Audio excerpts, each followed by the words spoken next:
샬롬. 오늘 같이 함께 나누실 말씀은 마가복음 1장 35절에서 39절입니다. 제가 봉독하겠습니다. 새벽 아직도 밝기 전에 예수께서 일어나 나가 한적한 곳으로 가사 거기서 기도하시더니 시몬과 및 그와 함께 있는 자들이 예수의 뒤를 따라가 만나서 이르되 모든 사람이 주를 찾나이다. 이르시되 우리가 다른 가까운 마을들로 가자. 거기서도 전도하리니 내가 이를 위하여 왔노라 하시고 이에 온 갈릴리에 다니시며 그들의 여러 회당에서 전도하시고 또 귀신들을 내쫓으시더라. 아멘. 오늘은 안식일부터 이어지는 예수님의 사역과 전도 여행에 대해서 알아보겠습니다. 예수님이 안식일에 회당에서 가르치심을 시작하시고 쉴 새 없이 사역이 계속되었습니다. 회당에서는 귀신을 내어쫓으셨고 또 회당에서 나와서는 베드로의 장모 집에 가서 열병에 걸린 베드로의 장모를 고치셨습니다. 베드로의 장모를 고치신 후 그의 수종을 받으면서 잠시 쉬시는 동안 날이 저물었고 문 밖에는 수많은 병자들과 귀신 들린 자들이 찾아왔습니다. 그들을 다 고치신 후 잠시 눈을 붙이신 주님이 하신 일은 무엇입니까? 마가복음 1장 35절입니다. 새벽 아직도 밝기 전에 예수께서 일어나 나가 한적한 곳으로 가사 거기서 기도하시더니 새벽이 밝기 전에 주님은 일어나 한적한 곳에서 기도하셨습니다. 정신없는 하루를 보낸 제자들은 아침에 일어나자마자 주님이 안 계시다는 것을 깨달았습니다. 일어나 보니 아침에도 많은 사람들이 예수님을 찾아와 있었습니다. 그래서 예수님의 뒤를 빨리 따라가서 예수님께 말했습니다. 37절입니다. 만나서 이르되 모든 사람이 주를 찾나이다. 여러분, 모든 사람이 주를 찾는다. 얼마나 좋은 일입니까? 얼마 전에 제가 오랜 친구와 통화를 했습니다. 인간관계에 대해서 이렇게 대화를 나누는 시간이었는데요. 인간관계에 대한 컴플렉스가 있는 친구의 고민을 듣고 함께 나누는 시간이었습니다. 그 친구가 자신은 인간관계에는 자신은 없지만 사역은 열심히 했다면서 자신이 사역했던 교회 선생님들이 최근에 자신을 찾아왔던 사건에 대해서 저에게 나누어 주었습니다. 사역자로서 얼마나 짜릿한 시간입니까? 벌써 4, 5년 전, 7, 8년 전에 사역했던 교회에서 아직도 연락이 오고 찾아오고 신앙의 고민을 물어오다니 얼마나 신뢰받는 사역자이기에 그렇게 되는 것일까요? 이렇게 한두 명이 찾아오고 연락이 오는 것만으로도 이 사역자에게 큰 위로가 되는데 모든 사람이 나를 찾는다. 사실 인간적으로는 너무 황홀하고 짜릿한 순간일 수 있습니다. 그런데 우리 주님께서는 그 순간에 어떤 선택을 하십니까? 1장 38절입니다. 이르시되 우리가 다른 가까운 말들로 가자. 거기서도 전도하리니 내가 이를 위하여 왔노라 하시고 모든 사람이 찾는 곳으로 가신 것이 아닙니다. 그곳이 아니라 다른 가까운 마을로 가자고 하십니다. 그리고 거기에서 전도하자고 하십니다. 그리고 이렇게 말씀하십니다. 내가 이를 위하여 왔노라. 이것이 바로 주님의 부르심인 것입니다. 많은 사람에게 인정을 받는 것이 아니라 믿지 않는 자에게 지금 나의 말을 받아들이고 있지 않고 복음을 거부하고 있는 자들에게 복음을 전하기 위해서 주님은 이 땅에 오신 것이죠. 제가 어제 귀신을 내어 쫓으신 주님께서 귀신에게 자신을 알아도 그 말하는 것을 허락하지 않으셨다고 했습니다. 예수의 복음을 전하는 전도 사역을 귀신이 아니라 우리로 하여금 하도록 맡기셨다고 제가 어제 전했습니다. 그렇습니다. 그것이 바로 우리의 부르심인 것이죠. 오늘 주님의 말씀은 우리의 부르심이 많은 사람에게 인정받는 것에 있는 것이 아니라 믿지 않는 자에게 복음을 전하는 것에 있다고 분명하게 말씀하고 있습니다. 그리하여 예수님께서는 온 갈릴리를 다니면서 여러 회당에서 전도하시고 귀신들을 내어 쫓으셨습니다.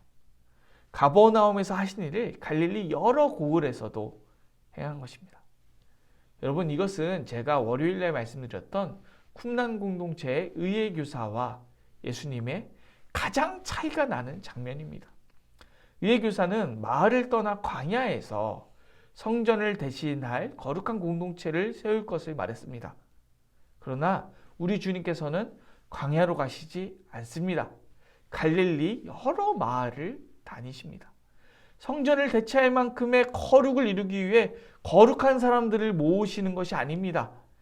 믿지 않는 사람들을 찾아다니시고 병든 자들을 찾아다니시고 귀신 들린 자들을 찾아다니십니다. 왜 그렇습니까? 그것이 바로 부르심이기 때문입니다. 그것이 우리 주님께서 가신 길이고 또 우리 주님께서 우리에게 걸어가라고 하시는 길입니다. 여러분, 오늘 여러분은 어느 자리에 있기를 원하십니까? 인간은 누구나 자기를 인정해 주는 자리에 있는 것을 좋아합니다. 나를 인정해 주는 사람과 함께 일하는 것을 좋아합니다. 흔히 이런 말을 하죠. 남편이 집에서 이렇게 집안일을 도와주다가 이제 못을 박았는데 이제 아내가 아이고 잘했네 칭찬을 해주면 기분 좋아서 하루 종일 어디 딴 데 못 박을 데 없냐고 망치 들고 하루 종일 돌아다닌다는 것이죠. 이것이 바로 인간이 지닌 속성입니다. 인정받고 싶은 것이고 인정받는 일을 하고 싶은 것이죠. 그러나 우리 주님께서는 인정받는 자리에 있는 것보다 내가 이를 위하여 왔노라 부르신 자리에 있는 것을 더 원하셨습니다. 그런데 우리 주님이라고 인간의 몸을 입고 이 땅에 오셨는데 인정받는 자리에 있는 게 더 좋지는 않으셨을까요? 그런데 우리 주님께서 그 인정받는 자리가 아니라 부르신 자리로 계속해서 가실 수 있었던 이유는 무엇일까요? 마가복음 1장 35절입니다. 바로 그 비결은 여기 있습니다. 새벽 아직도 밝기 전에 예수께서 일어나 나가 한적한 곳으로 가사 거기서 기도하시더니 기도하셨기 때문입니다. 많은 사람들이 찾던 그 자리에 머무르는 것이 아니라 한적한 곳에 가서 우리 주님께서 성부 하나님과 기도하고 대화하는 시간을 가지셨기 때문입니다. 오늘 여러분의 삶의 자리에서 인정받는 곳보다 주님께서 부르시는 곳에 있기를 원하십니까? 그렇다면 우리에게 기도가 너무나도 필요합니다. 기도하지 않으면 절대로 부르심대로 살 수 없습니다. 우리는 연약한 인간이기 때문에 내 마음과 생각이 원하는 대로, 내 마음과 생각이 편한 대로 살아가게 되어 있습니다. 우리를 인정해 주는 자리로 저절로 찾아가게 되어 있는 것이죠. 오늘 나를 인정해 주는 곳이 아니라 하나님께서 부르신 곳에 있을 수 있는 하루가 될 수 있기를 소망합니다. 오늘 각자의 삶의 자리에서 또 가정에서, 직장에서, 학교에서, 학원에서, 사업장에서, 여러 모임에서 나와 친하고 정말 편하고 나를 지혜해 주는 사람들만 만나는 것이 아니라 혹시 아주 힘들어하고 있는 사람은 없을까요? 누군가의 도움이나 위로가 필요하고 고통하고 신음하고 있는 사람은 없을까요? 나를 통해서 꼭 복음을 들어야 하는 사람은 없을까요? 고민하고 하나님께서 나를 부르신 자리가 어디인가? 내가 그 자리에 있기로 소원하고 다짐하면서 그 자리에 나아가는 여러분들 되시길 소망합니다. 오늘 그 자리에 있기 위하여 오늘 이 아침 시간부터 기도로 결단하는 여러분들 되시길 소망합니다. 기도하겠습니다. 사랑이 많으신 하나님 감사합니다.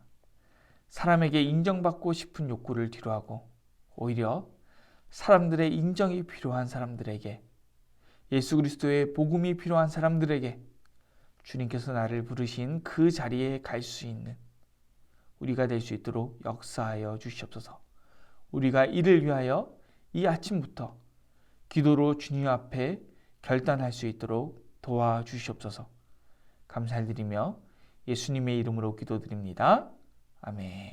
오늘 도구 기도는 예배를 통해 하나님의 영광을 선포하는 교회가 되기 위하여 예배의 감격을 통해 힘과 능력을 공급받는 교회가 되기 위하여 그리고 삶을 온전히 주님께 올려드리는 교회가 되기 위하여 기도하겠습니다. 이어서 기도하실 때 스스로 요양 중이신 담임 목사님 목과 어깨의 회복을 위하여서 그리고 치료 중에 있는 교회 식구들을 위하여서 그리고 어려움 가운데 있는 이웃들을 위해서 그리고 코로나 사태가 조속히 해결될 수 있도록 그리고 오늘 묵상한 말씀을 붙들고 각자의 기도 제목을 가지고 기도하겠습니다.